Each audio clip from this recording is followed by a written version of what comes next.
अस्सलाम वालेकुम नाजरीन, मैं हूं असद अली तूर अपने प्रोग्राम असद तूर अनसेंसर्ड के साथ। आज हम आपको जो खबर देने जा रहे हैं वो है जहांगीर तरीन के बारे में। इसके अलावा हम बताने जा रहे हैं आपको शाह महमूद कुरैशी का नाम एक बड़ी स्लॉट के लिए कंसिडर हो रहा है, जबकि हम आपको ये भी बताएंगे कि ये हुकूमत अब जो अपोजिशन है उसको किस तरह से टेक ऑन करने का इरादा रखती है, अपोजिशन की फूट का किस तरह से फ़ायदा उठाने के इरादा रखती है, हम आपको इस बारे में बताएंगे। तो सबसे पहले तो हम आपको ये बताएं कि अब क्योंकि अपोजिशन जो पीडीएम है वो पीडीएम वर्सेस पीडीएम है, पीडीएम वर्सेस पीटीआई नहीं है। तो कल मुस्तफ़ा नवाज खोखर जो सेनेटर हैं पीपल्स पार्टी के और बिलावल भुट्टो जो चेयरमैन है पीपल्स पार्टी के, उनके साबिक तर्जमान भी हैं, उन्होंने कल एक बात की और उनका बयान बहुत अहम है। उन्होंने कहा कि पीडीएम को भी इस्तीफे मशरूत नहीं करने चाहिए थे लॉन्ग मार्च से, और इसी तरह पीपल्स पार्टी को भी हुकूमती और बाप के सेनेटर्स के वोट लेके यूसुफ रज़ा गिलानी को अपोजिशन लीडर सेनेट में नहीं बनवाना चाहिए था। इसने अपोजिशन की पीडीएम की साख को और पीपल्स पार्टी की आइडियोलॉजी दोनों को नुकसान पहुंचाया है।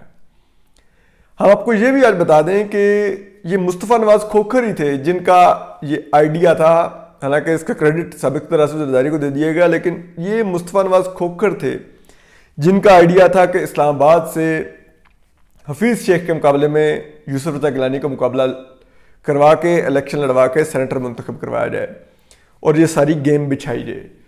और जो यूसुफ रज़ा गिलानी थे वो आमादा नहीं थे, लेकिन फिर पीपल्स पार्टी की हाई अप्स ने जब इन्वॉल्व हुए, साबिक सदर राशिद जरदारी और बिलावल भुट्टो, और उन्होंने यूसुफ रज़ा गिलानी को कन्विंस किया कि मुस्तफ़ा का आइडिया ठीक है, आप आएँ इलेक्शन लड़ें, तो फिर ये इलेक्शन हुआ। तो वही मुस्तफ़ा नवाज खोखर अब यूसुफ रज़ा गिलानी के अपोजिशन लीडर बाप और हुकूमती सेनेटर्स के वोट से मुंतखब होने पर अफसोस का इजहार कर रहे हैं और पछतावे का इजहार कर रहे हैं।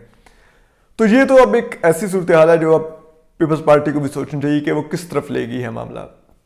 इसी तरह पीडीएम को भी सोचना चाहिए कि थोड़ी कुशादा दिली का मुजाहरा करें, इतनी ज़्यादा कशीदगी मत बढ़ाएं, अपनी पीडीएम की जमातों से इतनी सख्त बयानबाजी मत करें।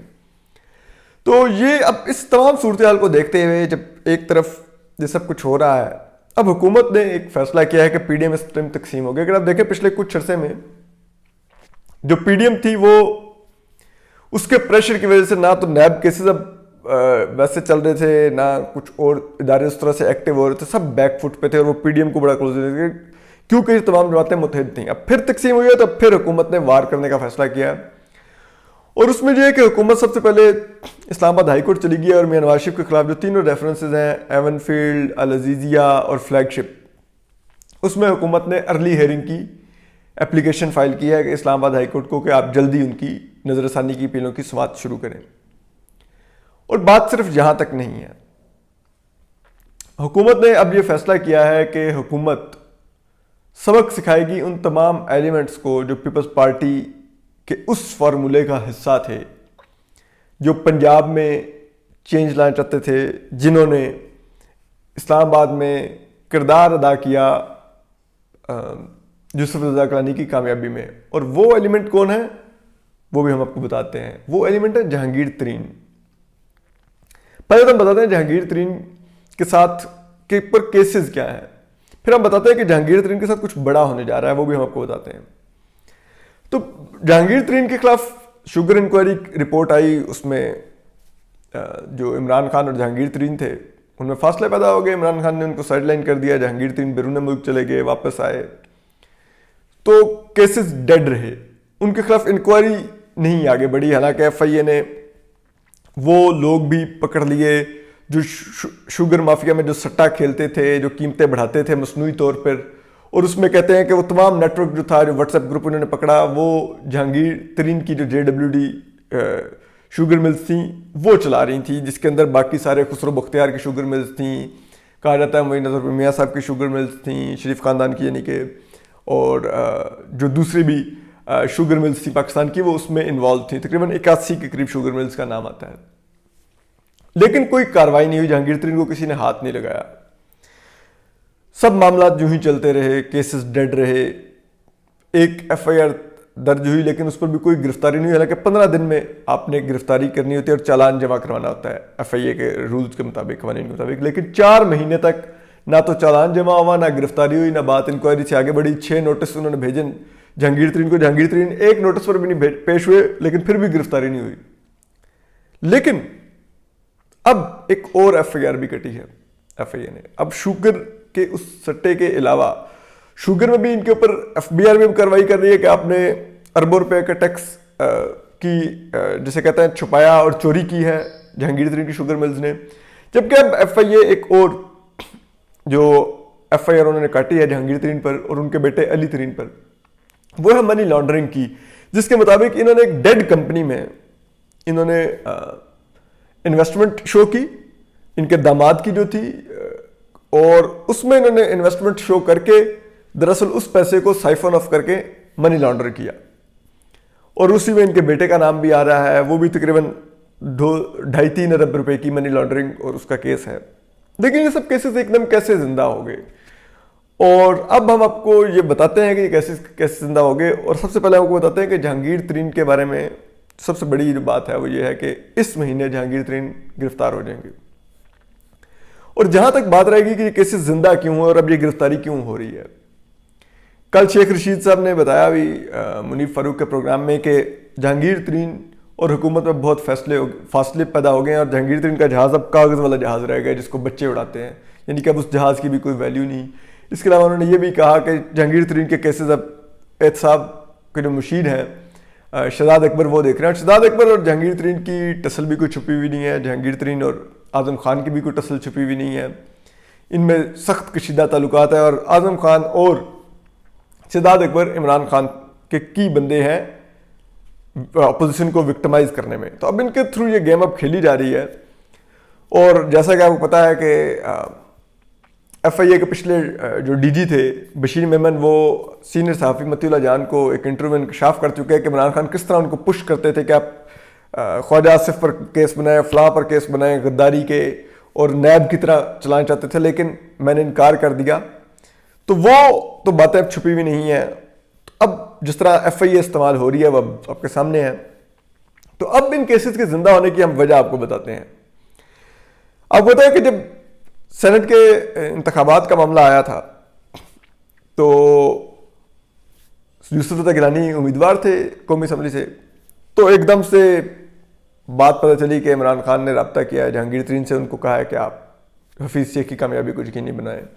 इस्टेब्लिशमेंट ने, क्योंकि इमरान खान को कहा था कि इस दफ़ा आप खुद बात करें, हम बात नहीं करेंगे।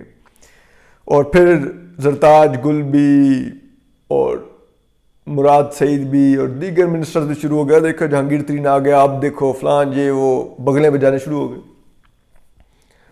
जहांगीर तरीन का ने रब्ते भी किए कुछ उन MNA से जो जहांगीर तरीन के जहाज़ पर इस्टेब्लिशमेंट ने सवार करवाए थे और जिनको जहांगीर तरीन ने आके ड्रॉप किया था बनी गाला, तो वो उनसे भी जहांगीर तरीन ने रब्ता किया।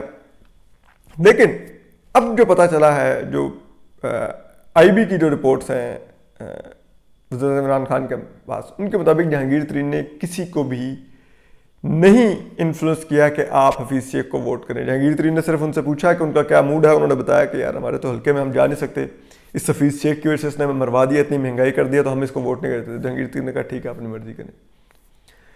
फिर जो दूसरी खौफनाक चीज़ हुई जिससे इमरान खान बहुत ज़्यादा गुस्से में है, अब रिपोर्ट्स हैं कि जो बात चल रही है कि जो 30 MPs जो आसिफ जरदारी के पास PTI के हैं, जो उस्मान बुज़दार को सीट करने के लिए वोट कर सकते थे, सीट करने के लिए CM-शिप से हटाने के लिए अदम एतमाद की तहरीक में अगर PDM लाती, तो वो 30 MPs जहांगीर तरीन ग्रुप के थे। और मुबैना तौर पर इल्ज़ाम है कि जहांगीर तरीन ने ही उनको कहा था कि आप पीपल्स पार्टी का साथ दें। तो ऐसे में जब इमरान खान को ये पता चला तो फिर वो बहुत ज़्यादा गुस्से में थे और उन्होंने कहा कि नहीं, we have to fix this guy. और फिर उन्होंने फिक्स करने के लिए जब शहजाद अकबर को टास्क दिया तो अब FIR दर्ज हो गई हैं। जो केस 4 महीने से जिसमें ना गिरफ्तारी हुई, ना इंक्वायरी हुई, ना चलान हुआ, 6 नोटिस भेजे, जहांगीर तरीन एक पर नहीं आए, फिर भी गिरफ्तारी नहीं हुई, अब वो केस भी तेज़ी से चलेगा, ये मनी लॉन्ड्रिंग वाला केस भी तेज़ी से चलेगा और जहांगीर तरीन की गिरफ्तारी भी बहुत ज़्यादा इम्कान है कि इस महीने हो जाएगी।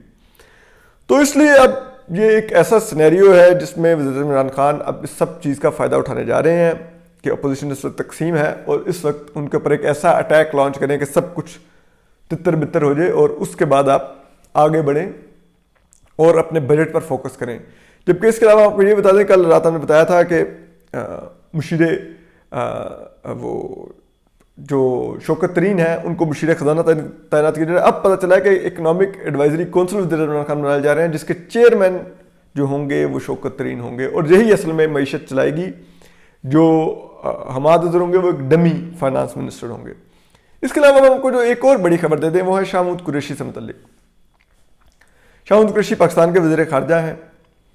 अब मालूम हुआ है कि जो इमरान खान पर दबाव था कि आप हटाएं, 6 मिनिस्टर्स को रावलपिंडी बुलाकर बताया गया, जिसमें इसके अलावा गवर्नर पंजाब चौधरी सरवर भी थे कि आप इस्लामाबाद जाएं और वज़ीर इमरान खान को कहें कि वो उस्मान बुज़दार को उठाएं, ये अब नाकाबिले कबूल हो गए हैं। और ये तब हुआ जब जिस शाम शिकस्त हुई हफीज़ शेख को, उसी शाम इन 6 मिनिस्टर्स को और गवर्नर पंजाब चौधरी सरवर को GHQ तलब किया कर वहाँ पर तलब करके ये बताया गया। इल्ज़ाम ये लगाया जाता है कि वहाँ पर तलब करके ये बताया गया। अब पता चला है कि जो वज़ीर इमरान खान से फिर जो मीटिंग हुई उसमें जब डिस्कशन हुई कि कौन रिप्लेसमेंट हो सकती है उस्मान बुज़दार की पंजाब में, तो उसमें शाह महमूद कुरैशी साहब का नाम आया। और शाह महमूद कुरैशी साहब शुरू से पंजाब में चीफ मिनिस्टर बनना चाहते थे लेकिन नहीं उनको बनाया गया। वज़ीर इमरान खान उनसे इनसिक्योरिटी फील करते थे। तो अब दोबारा से उनका नाम ज़ेर गौर है और अब देखते हैं कि अगर जब कभी भी उस्मान बुज़दार की गर्दन उतारने का फैसला होगा यानी कि सियासी तौर पर, तो उस वक़्त शाह महमूद कुरैशी ही उनकी रिप्लेसमेंट के लिए सबसे ताकतवर तरीन उम्मीदवार माने जा रहे हैं। तो आपको इस पर मज़ीद भी अपडेट करेंगे। अपना ख्याल रखिए, सलामत रहिए, अल्लाह हाफ़िज़।